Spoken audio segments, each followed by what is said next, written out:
Okay guys, ano nga ba itong SMPS, no? Yung tinatawag na switch mode power supply. Bakit ito yung kadalasan o karaniwan na ginagamit natin maging sa computer? Kasi ang SMPS is a switch mode power supply wherein regulated yung kanyang output. Magbago man sa input side, mananatiling stable yung ating output supply voltage. Yan ang advantage ng switching power supply. At it can also capable na mag-deliver ng high current. Okay? So yan, ganyan ka-importante ang SMPS. Yan ang magiging function, mag-supply ng circuit sa buong circuit. Second is ito, USB to LAN port. Kaya tayo gagamit nito dahil as you can see,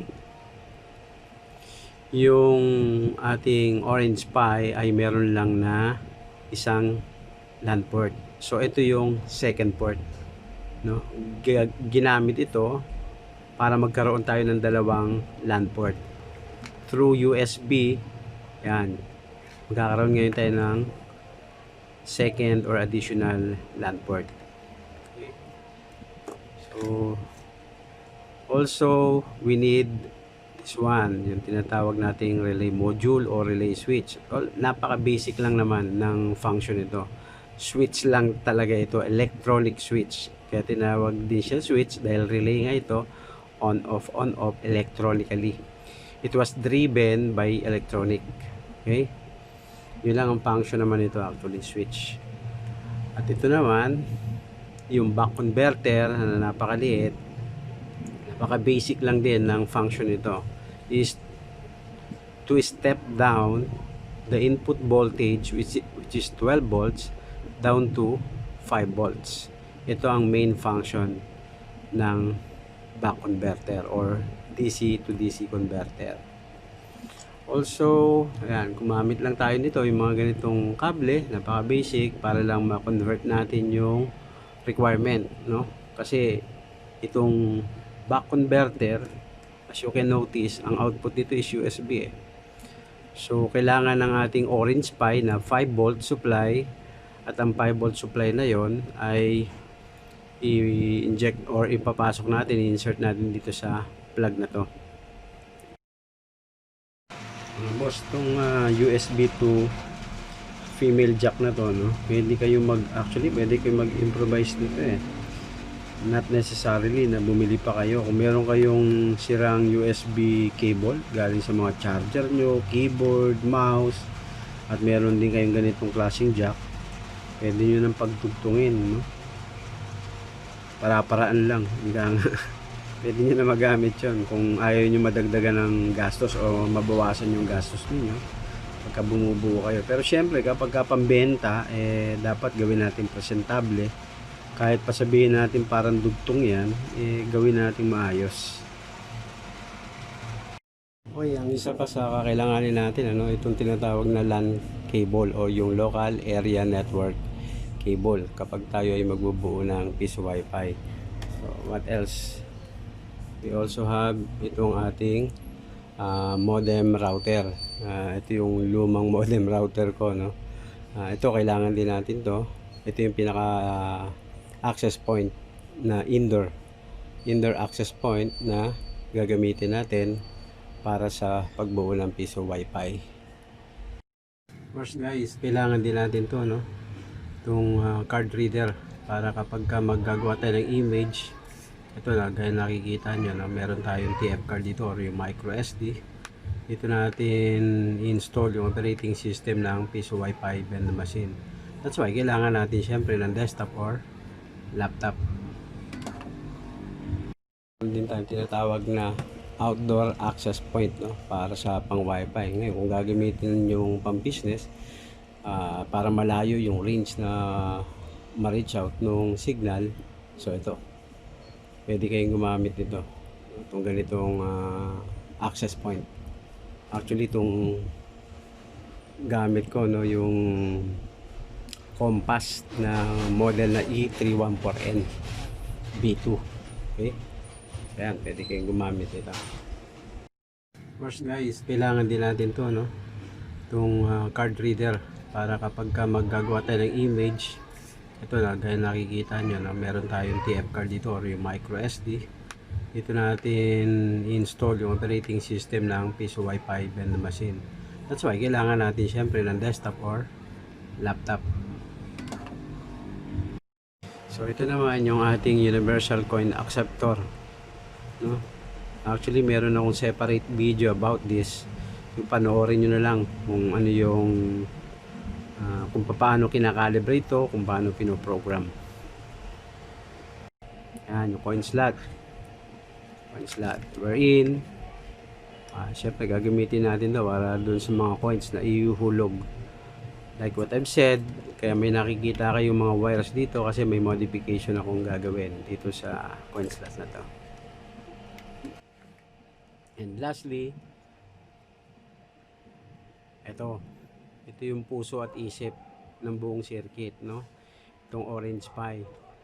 Siguro para mas madaling maintindihan ng viewers o lahat ng mga nagdi-DIY, ito ay halos katulad ng mainboard o motherboard ng personal computer. Mayroon siyang LAN port, may USB, mayroong input supply. Yung nakikita ninyo na itong mayroong aluminum heatsink na to, yan yung pinaka-processor. Ang tawag dyan is ARM processor, H3, no? Nagawa ng Allwinner. And the other module, the other IC na nakikita nyo rito, ito yung memory na RAM DDR3 at yung header connector. Okay? Ano ang talagang main function nito? Like what I've said, similar ito sa mainboard. Nasa kanya lahat. Andito yung puso at isip. Nasa processor. Yung pinaka central processing unit niya, which is ARM. Okay? So, hanapin siguro natin, nasan yung hard disk? Walang hard disk talaga to, no? Ito yung pinaliit na motherboard. Ang pinaka hard disk nito, actually hindi na hard disk na may compare natin to sa SSD, yung solid state drive, no? Na pamalit sooner, magiging kapalit na yon ang hard disk drive. Ang katumbas nun, itong ating flash drive. Yan yung pinaka hard disk dito. Dito natin in-install yung system. Okay? So ito yung magiging basic function ng ating Orange Pi.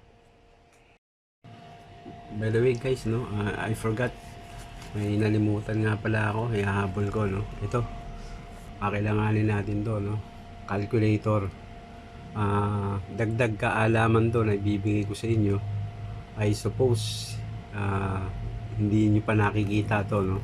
Ito yung magiging karagdagan kaalaman na i-share ko sa inyo or ibabahagi ko sa inyo. Magiging part ito ng Piso Wi-Fi. Siguro ang tanong nyo, ano namang connection ng calculator sa Piso Wi-Fi?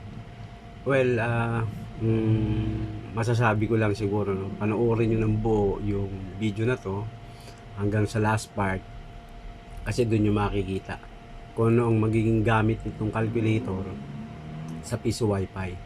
I can guarantee you, mapapakinabangan ninyo to 100% mapapakinabangan ninyo para mas mapadali yung buhay yung basta makikita ninyo kung ano magiging role nito sa Piso Wi-Fi.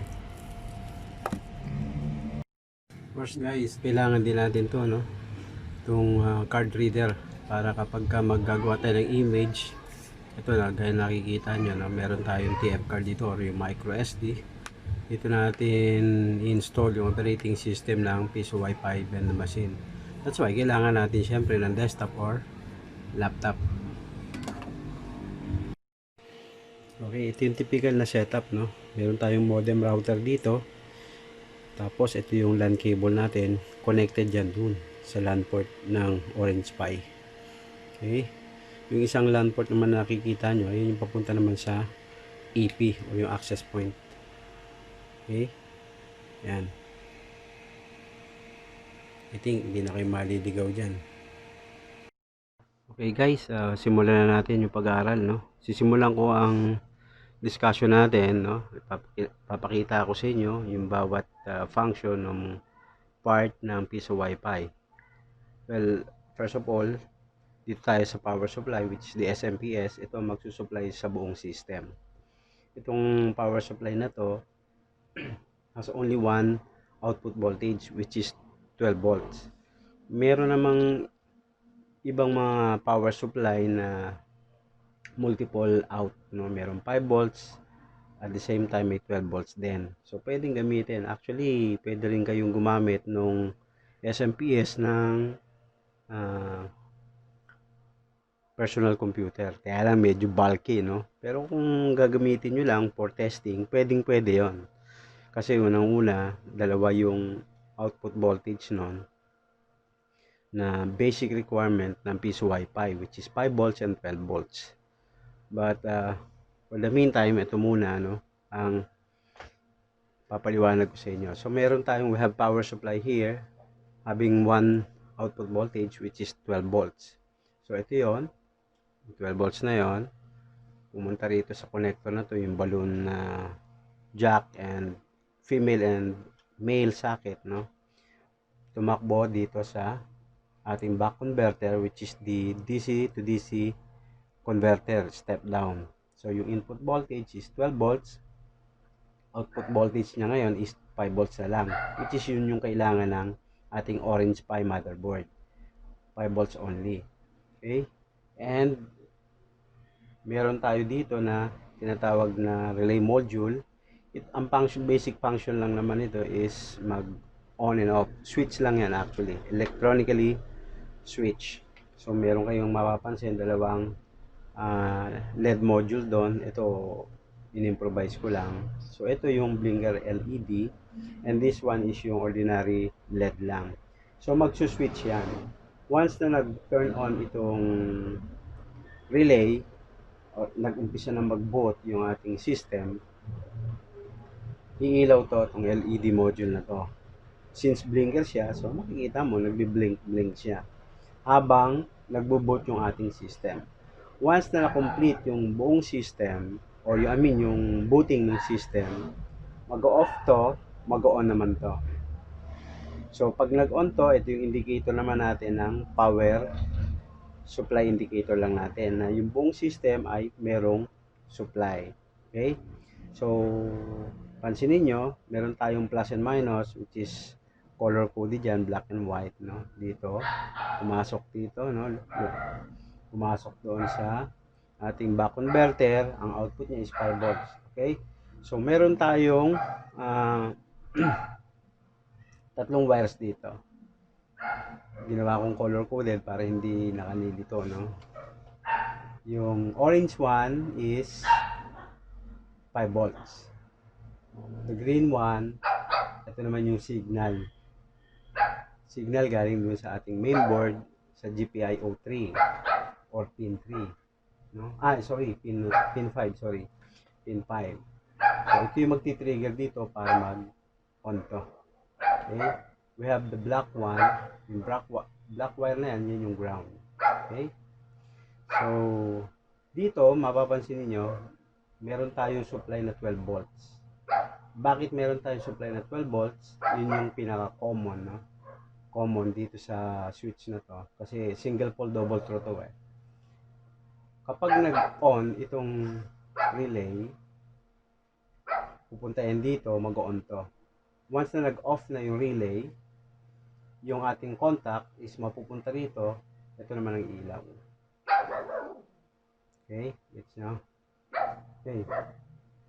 Ito, meron dito sa ating Orange Pi module, meron tayo ditong, again, meron tayong tinatawag na Type-C na connector, no? Para sa input 5 volts.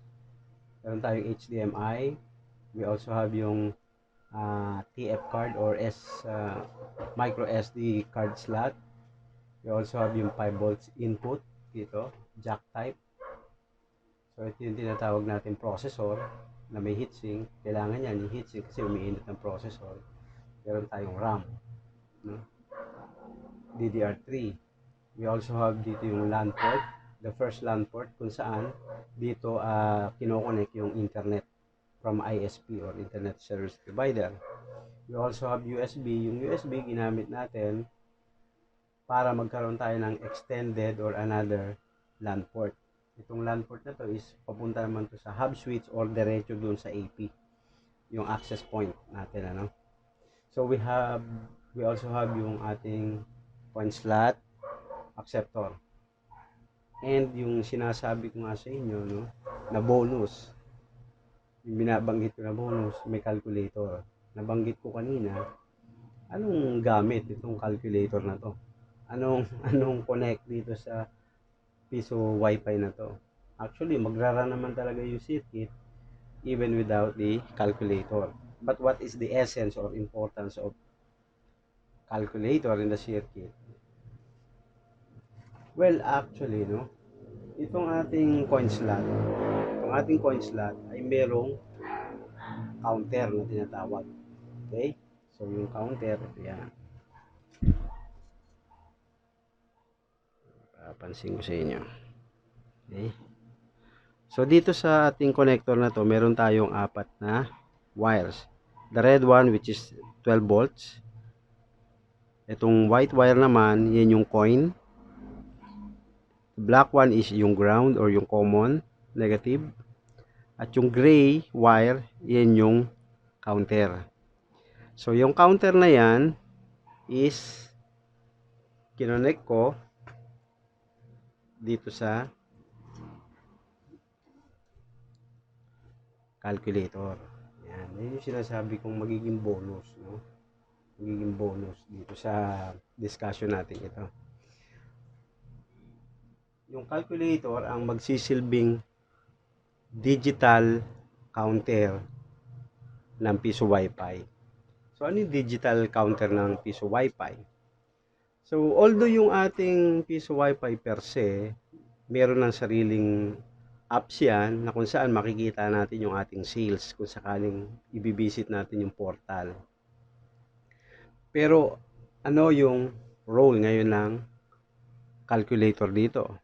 So, ang calculator, makikita natin instantly kung magkano na talaga ang total sales or kung magkano na ang sales na pumasok sa piso wifi vending machine nyo.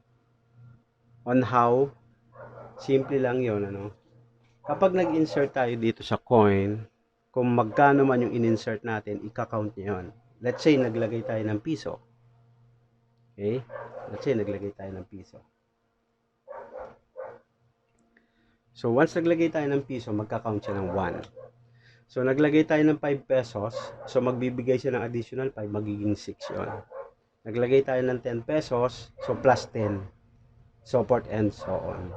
Ganon ang magiging role ng calculator dito. So, kung mayroon kayong mga luma o pinagluma ang calculator, katulad nyo, nakikita nyo halos. Yan, may mga putok-putok na nga yan. So, ginagamit ko naman talaga. No? Makikita ninyo yung link dito sa video na ginagawa ko. No? Meron kasi akong isang separate video sa pag-modify nito para magamit siya as digital counter. There are a lot of applications na magagamit dito sa calculator na to. It can be used for, yan, dito sa as counting machine para sa piso pi. It can also be used para dun sa motor rewinding na accurate na ibibigay niya kung ilang turns yung nagagawa mo na o nagagawa na sa pag rewind, so forth and so on. There are a lot. So, makikita ninyo, tingnan nyo na lang yung video ko, yung separate video ko kung paano ginawa to. You can follow what I have done dun sa calculator para maging digital counter. So, okay, moving forward. Dito, okay guys, no? As I promised, kailangan natin to, itong complete wiring diagram ng Orange Pi, Piso Pi. Ito ang magiging guide ninyo sa pagbuo ng piso wifi vending machine. Yes mga bossing, as I promised, no, ipapakita ko na sa inyo ngayon yung magiging role o function ng calculator dito sa piso wifi unit or circuit. As I promised, sabi ko nga, gagamitin natin yung calculator as digital counting machine. On how? O sige, tingnan natin ha. Tingnan nyo. Maghuhulog ako ng coins. Meron ako rito piso, 5 piso, 10 piso. So, all we have to do first is press natin yung power on and then press yung 1 then plus. Okay? So, since na-press na natin itong plus, let's see. Tingnan nyo maigi yung number. Ang nakalagay doon is 1. So, once naglagay tayo dyan ng, let's say, 5 peso, so maghuhulog tayo ng 5 peso. Ganyan ako magka-count. Yun. Nag-count, di ba? So, initially, yan yung nabasa. Dahil nag-grab tayo ng 5 peso, account niya. Hulog naman tayo ng piso. Dapat maging 6 pesos. Maging 6 pesos yan. Okay? Ito, piso. 86. Maglagay tayo uli ng 4 na tig piso. So, dapat maging 10 pesos yan. 7 8 9 sorry, meron hindi na-accept. Yan. 10. Okay, try naman natin mag-insert ng 10 pesos. Dapat mag-plus 10 yan. Yun. See? Yan yung sinasabi ko na magiging role ng calculator sa circuit na to, magiging digital counting machine siya. So lahat ng mga na-insert natin na coins, automatically ka-count tong calculator, and it gives you a lot of help para hindi na kayo magbilang, or kung magbilang man is for validation na lang kung tama nga ba yung ginawa ng calculator versus dun sa actual counting na gagawin natin. So yan yung bonus na promise na sinabi ko sa inyo na paggagamitan ng calculator dito sa Piso Wi-Fi vending machine. Okay, kung nagustuhan niyo itong video na to, please subscribe naman po kayo. Paki-share na rin yung video para maraming makinabang. And until my next video, bye bye for now. Thank you so much.